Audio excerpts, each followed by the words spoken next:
Hello and welcome to Hellow Media for another episode with our guest Brendon, who operates key cranes and a part of Melbourne. We have so many questions to ask and know you find this episode very interesting. Is there special accommodation for people like yourself who operate the cranes with sweeping at those special accommodations like when you're a crane operator? Unfortunately, there's not. Yeah, they expect you to be rested and ready to go for any shift. If I do feel tired during a night shift, I will, on my break, have a quick snooze in the car just to freshen up for that last bit of the shift. And that usually gets me through quite easy, yeah. Do you have a coffee as well, mate? I'm not a coffee drinker, no. Unfortunately, I stick to V-cans. When you die, what would you like to be best remembered for? This may sound pretty cheesy, but I'm going to say... Take it as cheesy as you like, mate. I'm going to say a loving husband, father and friend. What motivates you to be a crane operator? My dad was a crane driver for 16 years with this company, and I thought it'd be nice to follow in his footsteps. So did you get to watch him a little bit and then you thought, oh, I would love to do that? Yeah, he took me up there a couple times, and I just loved it from there, yeah. Are you into sports, and if you are, what do you like to watch? Yes, I love sports. I love watching the basketball. I play basketball. I love watching the footy, big footy fan. And growing up, I played tennis. You mentioned footy. I'm just wondering, what team do you go for? Unfortunately, I'm a North Melbourne supporter, so it's been a rough decade almost, yeah. How high is the crane and what do you see out the window? So I had to look this up, but my cabin, I sit about 40 metres above the ground, and as for the view, I can see everything. I can see everything underneath me. Half the floor is made of glass, real thick glass, and I can see the Melbourne skyline at night time during the day, and yeah, you can see everything. What is your favourite part of your job? Favourite part of my job is actually driving the cranes. I really enjoy it. Keeps me engaged. How long is your crane licence valid for? They're valid for 5 years, and then I've got to get it refreshed every time, yeah. How hard is it to refresh the course, and how knowledge do you have to get? You don't actually have to resit the exam or anything like that. You just got to get the work to pay the bill, basically, yeah. Is it sort of like going for your driver's licence and making sure you get 100% or something? Yeah, you got to pass. You got to pass a certain quota. What PPE do you have to wear? Steel cap boots, they'll go up to just above the ankle. You'll have overalls that you can wear if you want to. Otherwise, you need full-length pants with reflective tape on them. Then you have your fluoro yellow jerseys that you wear with also tape around them. Then you got your jumpers, all that sort of stuff. Wet weather gear if you need it. Obviously a hard hat to protect your head, earmuffs to protect your ears, glasses to protect your eyes, and that's about it. And gloves, of course. Is there any additional PPE you have to wear for high risk or complex lifts? No. What does a regular day look like for you? As a crane driver, so you have 2 crane drivers per crane, and they will drive in an 8-hour shift. They'll drive, one driver would go first 2 hours, then the next driver 2 and 2 and 2. And in those hours that you're not driving, there'll be other tasks that you'll be expected to perform as well. Who would you invite to dinner and why? Since I'm married, I'll pick a guy. I really love Jason Bateman as an actor. Yeah. I find him hilarious, so I'm probably picking him. Would you cook for him or would you buy takeaway? Like what? I'm tipping takeaway, but if I had to cook, I'm probably cooking a couple of steaks for us, yeah. Would you make any dessert, or are you not good at baking? Hopeless. Just steaks? Just steaks. How do you get on the job? The key is to know your surroundings, look after your workmates out there, and just identify hazards and ways to work around them. And just, yeah, always be aware. It's a very high-risk workplace. Have you been to America before? Yes, I've been twice. We've been to LA, New York, Miami, Vegas, of course. Had to go there.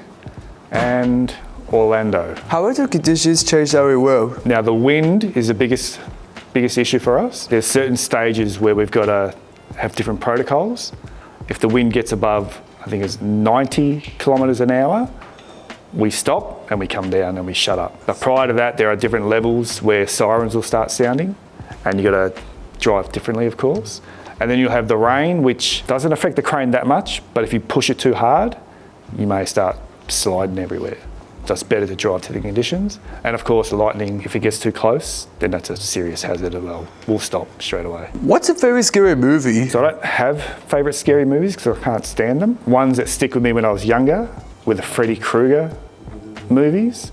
You mean Nightmare on Elm Street? Nightmare on Elm Street, yeah. And they used to keep me up all night if I'd watch those ones, yeah. So in a hypothetical, right, that if there was like an accident, what do you do exactly? Depending on the accident, if it was something minor, you do certain things. If it was something major, everyone would stop work. Say there was a fire or a dangerous chemical leak somewhere, we'd probably stop work, get out of the area. And then you have to go down the... Oh yeah, these cranes have lifts. They've got staircases, which take a while to get down, but we've got lifts that we use to get down really quick. But what happens if like, you can't go down exactly, like if the accident is like at the base of the crane? If the accident is at the base of the crane, yeah, everyone will just stop work straight away. The proper foremen come out to assess what's going on, and yeah. How are you hoping to cover? Yeah, COVID was a weird one. We'd have to wipe down all machinery before and after use. Obviously wear masks and that. Social distance from each other. Yeah, it was a tough time actually, yeah. But we did continue to work. How do you order containers on the ship? So yeah, the order of how the boxes go, I call them boxes, but containers go on the ship, it's sorted by people above my pay grade.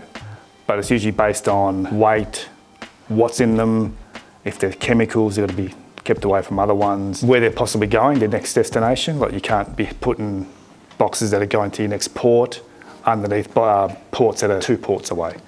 So just like that, yeah. Say one has to go to the next port, you put that one right on the top. Yeah, you'll have a section where they'll put that on the deck, just so they can, that next port, just rip them off really quickly. And also, there is no deck. Yeah, on deck, yeah. And the boxes, the containers actually go underneath the deck as well. Is there actually a deck, or is it just open? Yeah, no, there's, some of these ships have, we call them lids, which they come off. The crane will take, some have 3, some have 4, some have 2. You take these lids off, you put them down on the ground, on the wharf, and you'll see twice as many boxes down there as you would on top. What are your favourite Disney movies? I have a couple of favourites. I'm going to go with one from my childhood, and that was Aladdin. Yep. I love that movie, love the music from that. Yep. And my second favourite would be The Lion King. Do you like dogs? I love dogs. I love most animals, but especially dogs. What names? We had 2 pugs. They were Lily, she was a girl, and Oscar, who was a boy. Yep. Sadly, they've passed away a few years back. What type of training do you have? So the training we had to do for this job, first you had to learn the on-site protocols and where you could go and where you couldn't go. I think I did a working with heights training course. We had a heavy lifts training course we had to do. I also had to sit bridge and gantry crane license test, just your basic safety knowledge in cranes and on the wharf. We know crane operating takes a lot out of you mentally. How do you deal with that fatigue? It is pretty draining, pretty taxing while you're up there. 2 hours of driving, and when the place is going quick, you're going back and forth every minute or so. I think the key for me is to, when I'm not there, not think about work at all. That helps. And you do get that 2 hours down where you're not really thinking about while you're up there. So that sort of helps you stay fresh and yeah, helps you mentally. You're a pretty buff person. What do you do to stay in shape? I try to get to the gym as much as I can, but I think key with driving machinery is actually stretching. And what do you do to keep yourself entertained on the job? Because, you know, it's pretty repetitive, I would have thought. It is. It's good to have some music going in the background, just as you would driving. It sort of helps to pass the time away. It helps keep you focused as well. So I'd say music, yeah. What's your go-to music in the crane? I have a liked playlist on Spotify that I go to. It's got about 150 songs that I just play over and over again. I'm starting to get sick of it, so I'll have to refresh that as soon as I can, yeah. Thank you, Brendon, for giving your time to us today. Your job sounds very interesting.